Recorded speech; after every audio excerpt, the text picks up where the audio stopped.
Aujourd'hui, on va voir des conseils pour pas prendre du poids. On va avoir l'impression d'être sur une chaîne minceur, dev perso à la con. La question du poids chez les entrepreneurs, c'est un enjeu. Si tu regardes, la plupart des entrepreneurs ont tendance à prendre du poids avec l'âge. La plupart des gens, mais encore plus les entrepreneurs, parce qu'ils ont tout un tas de responsabilités et finalement un certain poids sur les épaules de travailler avec une certaine intensité, fait souvent qu'on délaisse tout un tas de pans de sa vie et notamment celui du physique. Alors beaucoup se mettent au sport justement pour essayer de s'entretenir et c'est très bien et évidemment qu'on peut encourager tout le monde à le faire. Il y a quelques années, je faisais 50 kilos et je me trouvais très bien, etc. Et aujourd'hui, voilà, je suis à peu près entre 60 et 65. Et c'est vrai que voilà, dans mon parcours entrepreneurial, ça m'a fait prendre du poids, un peu délaisser ça aussi. Le fait de gagner de l'argent te donne aussi un accès à beaucoup de plaisir, les restaurants, etc.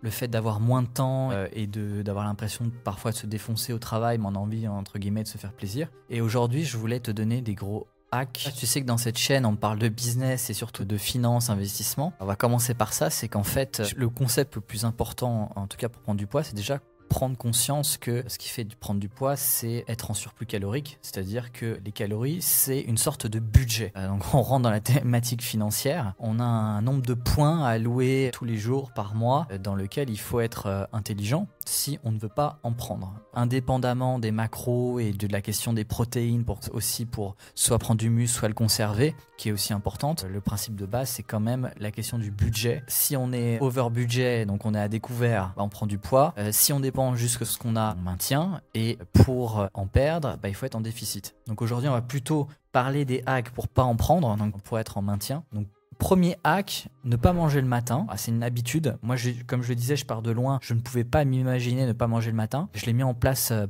comme ça, petit à petit. Et aujourd'hui, finalement, c'est complètement normal de ne pas manger le matin. Donc, c'est juste une habitude à prendre. Et ça ne m'empêche pas de travailler. Ça ne m'empêche pas de faire d'autres choses. Et voilà, je ne ressens pas forcément le besoin. Tu prends même pas un café ou quoi que ce soit? Je bois de l'eau gazeuse. Ne pas ingérer des calories sous forme liquide parce que ça, la question de la satiété. Et pour se faire plus plaisir, moi, j'adore l'eau gazeuse. T'as un peu une impression un peu plus festif que l'eau normale. Donc je te parlais de dépenser dans les choses qui me font plaisir et de cutter ce qui fait pas plaisir. Par exemple, un des aliments que j'ai découvert qui est absolument extraordinaire, et ça je remercie donc Nevin qui m'avait coaché pendant 1 an à la fois sur la nutrition et sur le sport.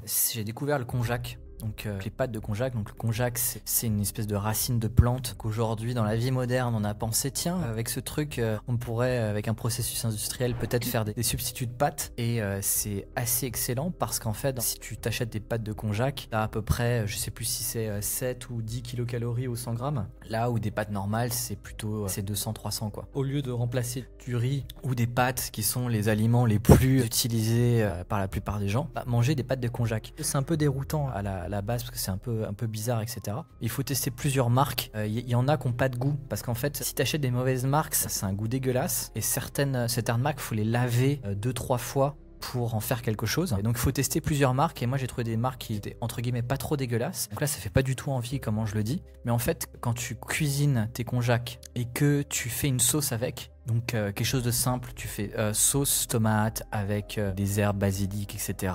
que tu mets aussi un peu de parmesan etc. Tu n'en mets pas trop. Et en fait c'est super bon. Ça entre guillemets ça camoufle complètement le côté nul du konjac quand tu le manges vraiment tout seul et c'est hyper agréable. Donc en fait l'idée c'est par exemple avec le konjac déjà tu économises 300 kilocalories par jour que tu pourrais allouer dans un budget plaisir quoi. Donc ce que je fais moi je mange le midi, tu vois, premier repas de la journée, donc quelque chose de simple. Des protéines, ça peut être des œufs, ça peut être du blanc de poulet, quelque chose comme ça, tu vois, du cabillaud, voilà. Des pâtes de konjac avec une sauce que tu fais toi-même et pour lequel tu as le contrôle sur finalement le nombre de kilocalories que tu mets dedans. Et après des légumes. Et finalement le konjac plus les légumes, ça prend le principe du volume alimentaire. Le volume alimentaire, c'est-à-dire que la satiété est pas directement liée au nombre de kilocalories que tu ingères, mais plus à l'impact du volume dans l'estomac que prennent les aliments. Il n'y a pas que cet élément qui influe sur la satiété, mais c'est quand même un élément important. Nous on achète qu'au supermarché, on n'achète pas sur internet parce que ça me fait chier la logistique, etc. Nous en en Roumanie, on a qu'une marque, c'est Better Van Pasta, qui est pas la meilleure. Je me souviens qu'en France, on en avait testé une qui était meilleure que celle-ci. Mais pour le coup, celle-ci, nous, on la cuisine tous les jours. Tu vois, il y a 300 grammes. On fait ça pour deux, donc 150 grammes chacun. Il y a juste une chose à savoir avec le konjac, c'est qu'il faut pas en manger trop souvent. Donc moi, je peux en manger tous les jours, par exemple. Mais ça dépend des estomacs de tout le monde. Je sais que par exemple, je peux pas en manger 2 fois par jour. Et en fait, j'ai lu sur internet, manger trop fréquemment du konjac pouvait donner l'impression tu salives, tu as envie de vomir. C'est quelque chose à vérifier. Ce konjac, ce que c'était pas des protéines, C'est des racines de pas des plantes. légumes. C'est une poudre. mais ça correspond parce que tu as les glucides, tu as les protéines. Il n'y a rien dedans. Et c'est comme, C'est comme les légumes, tu vois, tu as très très très peu de kilocalories dans les légumes. Mais là, apparemment, la matière, elle est un peu particulière parce que elle fait bien bosser l'estomac, semble-t-il. Ouais, exactement.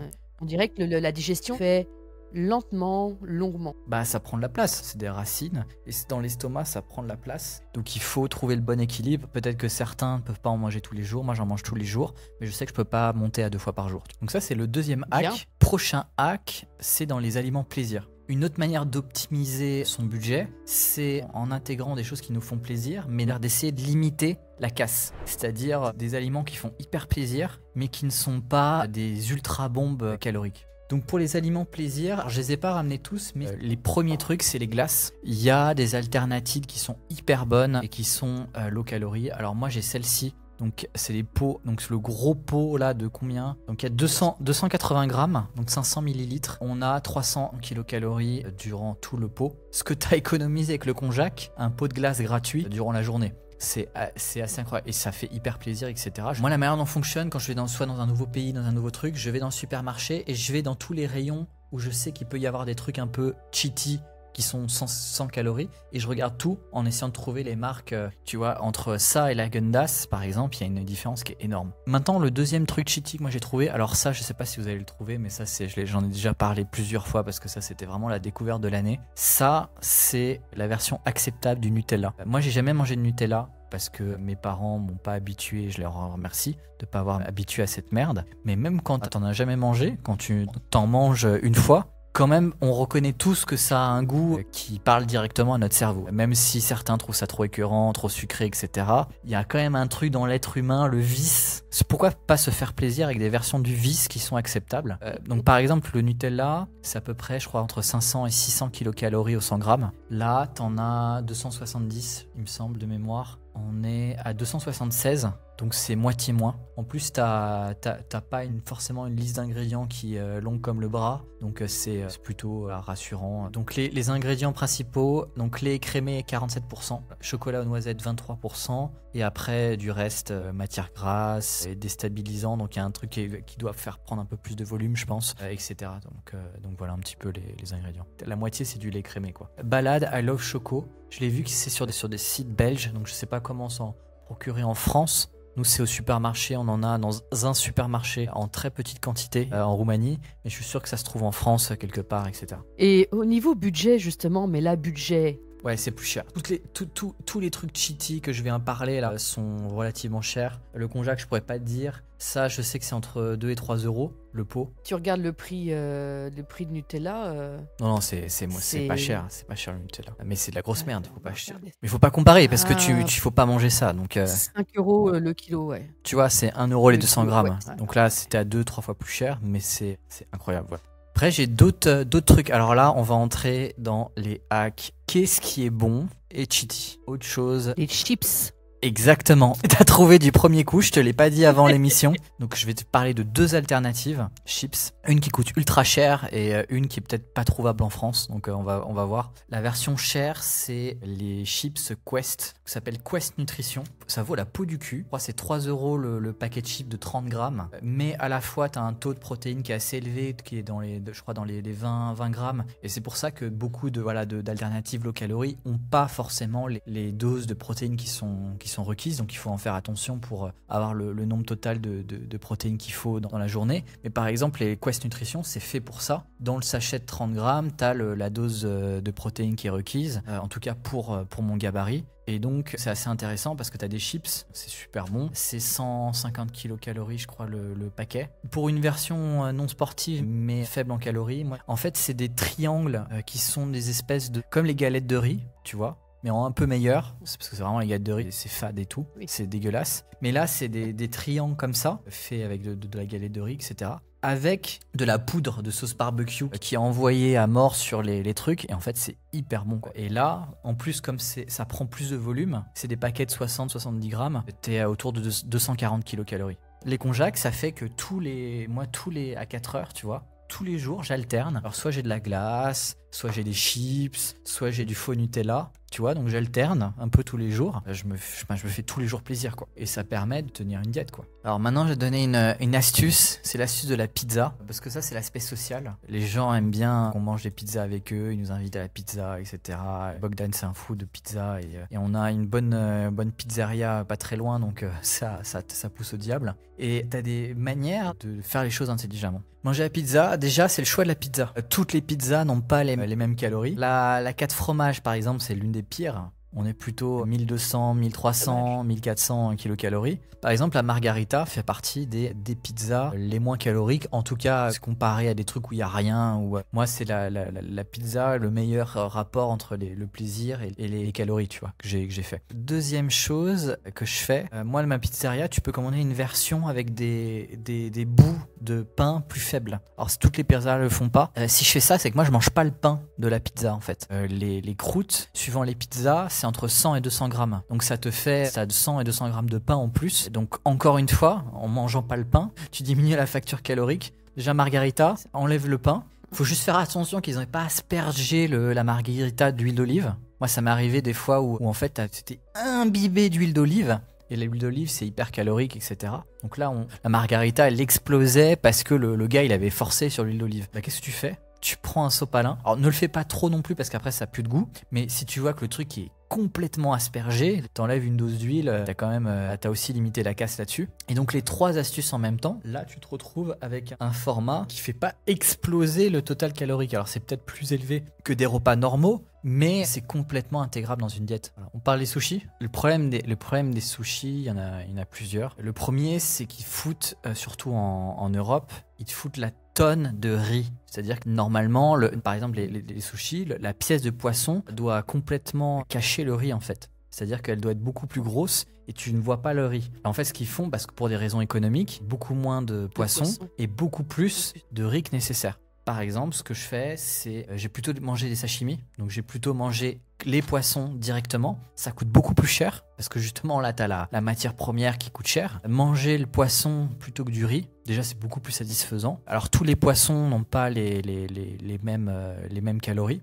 Les moins caloriques, c'est les poissons blancs. Le saumon, c'est ce qu'il y a de... Tous les poissons gras, c'est ce qu'il y a de plus calorique. Moi, je prends un assortiment de sashimi où il y a tous les types de poissons. Parce que justement, la diversité, ça favorise les papilles, etc. Tu as l'impression de vraiment te faire plaisir, de goûter à tout. Je prends du riz de manière séparée, mais j'en mange beaucoup moins que de manière séparée. Juste ça, tu vois, au lieu de manger des énormes sushis avec des trucs, tu arrives à plutôt limiter. Pas prendre la soja sucrée et t'évites pas mal de calories, etc.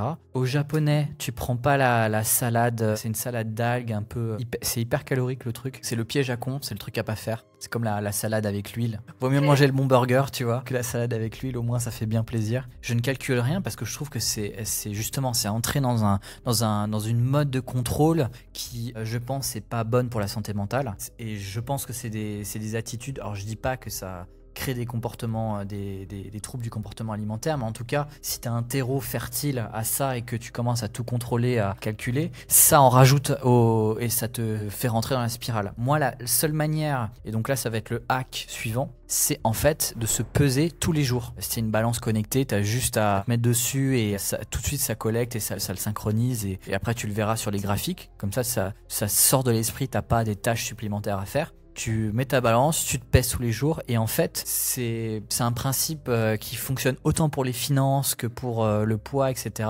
Juste le fait de se peser tous les jours, juste d'avoir conscience du poids qu'on a et donc de la pente aussi, si ça monte ou si ça descend, c'est prouvé que rien que ça, sans autre effort supplémentaire conscient, ça a un impact important sur avoir un bon équilibre de poids, donc soit par rapport à ses objectifs. Donc si on veut prendre de la masse, prendre de la masse. Si on veut maintenir, et si on veut en perdre, perdre. C'est psychologique, c'est ça? En fait, c'est psychologique.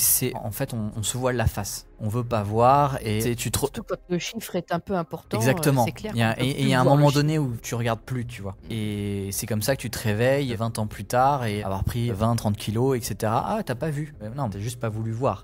Quelques petits choix qui font des économies ont un impact à 10 ans qui sont extraordinaires. Et moi, c'est ce que j'adore, c'est comment des micro-décisions peuvent avoir un effet de levier qui sont énormes. Ma philosophie, c'est le petit pas tous les jours, c'est-à-dire c'est de pas essayer de faire des énormes changements de vie et petit à petit sur le long terme, ça a des impacts qui sont énormes. Ouais, tu regardes l'évolution de la fortune de Warren Buffett, c'est tout petit et paf, entre 60 et 80 ans, c'est hyper ultra exponentiel, c'est le truc, ça explose. C'est là où tu comprends que finalement on a des micro habitudes que tu as mis à 20-30 ans, ça fait l'effet boule de neige. Voilà, les gens prennent ce qu'ils veulent dans mes conseils. Là, on n'est pas en train de dire qu'il faut tout appliquer, etc. Il y a des choses qui parleront à certains, d'autres... Non, mais tes exemples, ils sont surtout là pour illustrer un principe, Exactement. une démarche. Exactement. J'invite à chacun à faire ses propres réflexions, ses propres recherches. Moi, c'est les solutions que j'ai trouvées pour moi. Peut-être qu'il y a des choses à copier, peut-être qu'il y a pas des choses qu'il faut pas copier.